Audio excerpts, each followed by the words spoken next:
በፍትሐብሔር ሕጋችን መሰረት አንድ ሰው ምንም ሳያጠፋ ለሌላ ሰው ተግባር ብቻ ኃላፊነት ሊወስድ ይችላል። ይህ ምን ማለት ነው? ምንድን ነውስ?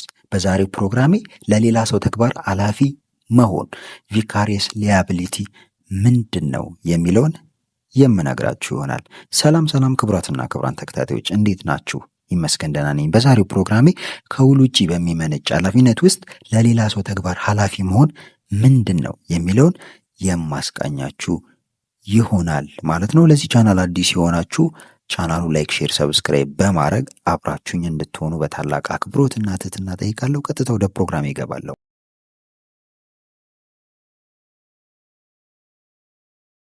እንግዲህ ይህ ለሌላ ሰው ተግባር ኃላፊ መሆን የሚባለው ኃላፊነት በእንግሊዝኛ ቪካሪየስ ሊያቢሊቲ ተብሎ የሚታወቀው ነው። የተደነገገውም ከፍትሐብሔር ሕጋችን አንቀጽ 21፣ 24 እስከ አንቀጽ 21፣ 36 ባሉት ቁጥሮች ስር ነው።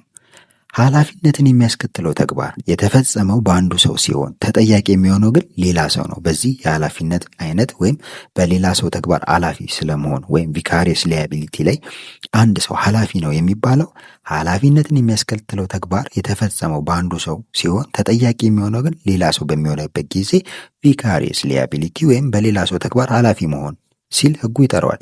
ይህ ለሌላ ሰው ተግባር ኃላፊነት የሚያስከትለው ተግባር የሚያከናውኑት ሶስት አይነት ሰዎች ናቸው። እነሱም አካለ መጠን ያላደረሰ ልጅ፣ ሁለተኛ የቀጠርነው ሰራተኛ እና ደራሲያን ናቸው። ሰራተኛ የሚሉት የመንግስት ሹም ሰራተኛ ወይም ሌሎች ሰራተኞችን ሊመለከት ይችላል። ለአካለ መጠን ላልደረሱ ልጆች ተፈጻሚነት ያላቸው አንቀጾች ከፍትሐብሔር ሕጉ አንቀጽ 21፣ 24 እስከ 21፣ 25 ሲሆኑ ለሰራተኞች ደግሞ ከአንቀጽ 21፣ 26 እስከ 21፣ 34 ያሉት ናቸው። ለደራሲያን ለጸሐፊዎች ደግሞ ከአንቀጽ 21፣ 35 ላይ ያለው ተፈጻሚነት እንዳለው የፍትሐብሔር ሕጋችን ይደነግጋል ማለት ነው። ለአካለ መጠን ላልደረሰ ልጅ ኃላፊ የሚሆኑት ወላጆች እና ሌሎች ሲሆኑ አሳዳሪዎች፣ ሞግዚቶች ሲሆኑ ለሰራተኛ ደግሞ መንግስት ወይም አሰሪው ይሆናሉ። ለደራሲ ኃላፊ የሚሆነው ደግሞ የደራሲውን ጽሑፍ ያሳተመው አካል ነው ማለት ነው። አንድ ነጥብ እዚህ ጋር ግልጽ እናደርግ። ኃላፊነት የሚያስከትለው ተግባር የፈጸሙ ሰዎች ኃላፊ ሳይሆኑ ሌሎች ኃላፊ ይሆናሉ ማለት ተግባሩን የፈጸሙት በጭራሽ አይጠየቁም ማለት አይደለም።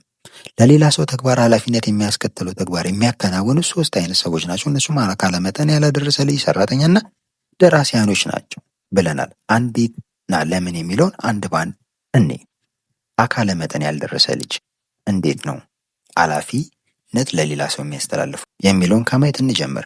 በፍትሐብሔር ሕግ ቁጥር 21፣ 24 መሰረት አካለ መጠን ያልደረሰ ልጅ ኃላፊነት የሚያስከትል ስራ የሰራ እንደሆነ በፍትሐብሔር በኩል ለተሰራው ስራ ኃላፊ የሚሆነው አባት ነው በማለት ቅድሚያ አባትን ያስቀምጧል። ለዚህም የሚሰጠው ምክንያት አባት የቤተሰብ አስተዳዳሪ መሆኑ ነው።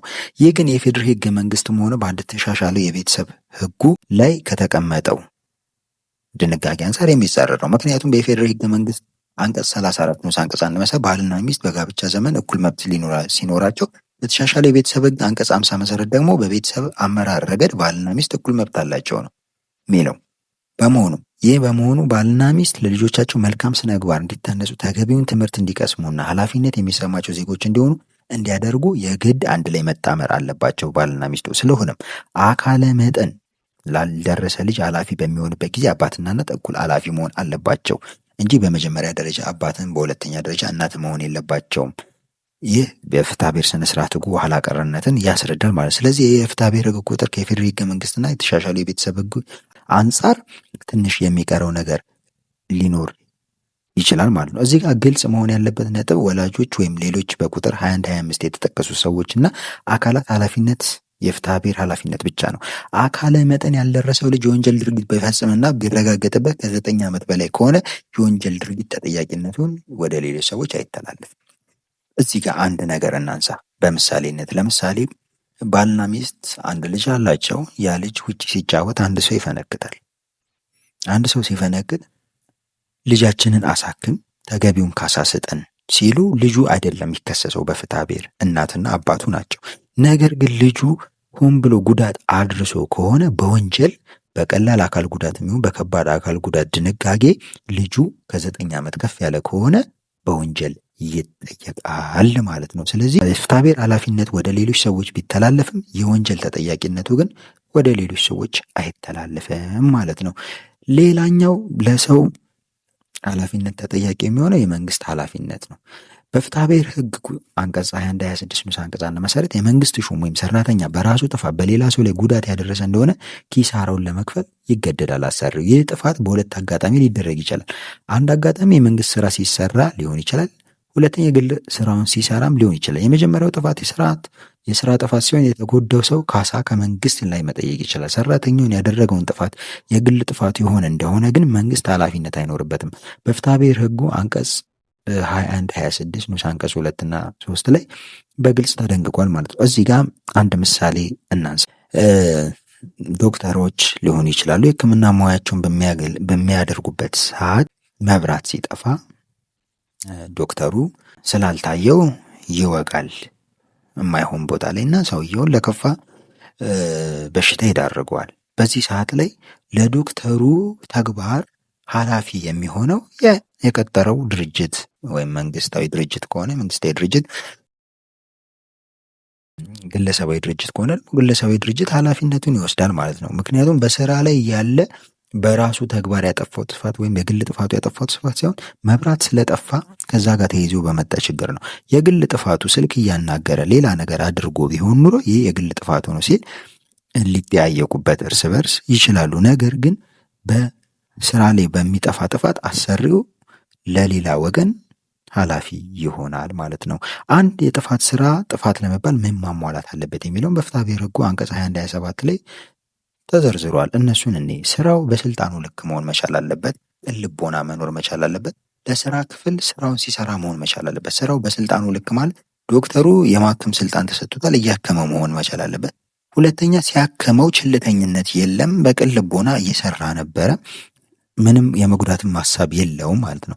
ሶስተኛው ምንድነው? ለስራ ክፍል ስራውን ሲሰራ ማለት ዶክተሩ የሚሰራው ስራ ጥፋቱ የተከሰተው የራሱን የተመደበበትን ስራ እየሰራ መሆን መቻል አለበት ማለት ነው። ከዚህ ውጭ በማናቸውም ሌላ ጉዳይ ጥፋት ቢፈጸም ጥፋቱ እንደ ግል ጥፋት ሆኖ ይቆጠርበታል ማለት ነው። እነኛ ሀሳቦች በሙሉ ለክልል መንግስታት ሰራተኞች፣ ለህዝብ አገልግሎት በተቋቋሙ የህግ ሰውነት መብት በተሰጣቸው ድርጅቶችም ሰራተኞችም ላይ ተፈጻሚ ይሆናል ሲል የፍትሐ ብሔር ሕጉ አንቀጽ 21 28 በግልጽ ያስቀምጣል ማለት ነው። በፍትሐ ብሔር ሕግ ቁጥር አንቀጽ 21 30 አንድ ሰራተኛ ስራውን የሚሰራበት ጊዜ ኃላፊነት የሚያስከትል ጥፋት የሰራ እንደሆነ በፍትሐ ብሔር ኃላፊነት የሚጠየቀው አሰሪ ነው በማለት ደንግጓል። ስራው የሚሰራበት ጊዜ የሚለውንም ሐረግ 21 32 ስር ማለትም አንቀጽ 21 32 ስር ሕጉ የህሊና ግምትን ይወስዳል። በዚህም ቁጥር መሰረት ሰራተኛው በሚሰራበት ቦታና ጊዜ የጥፋት ተግባር የፈጸመ እንደሆነ ጉዳቱ ስራውን በማከናወን ላይ ሳለ እንደሰራው ይቆጠርለታል ማለት ነው።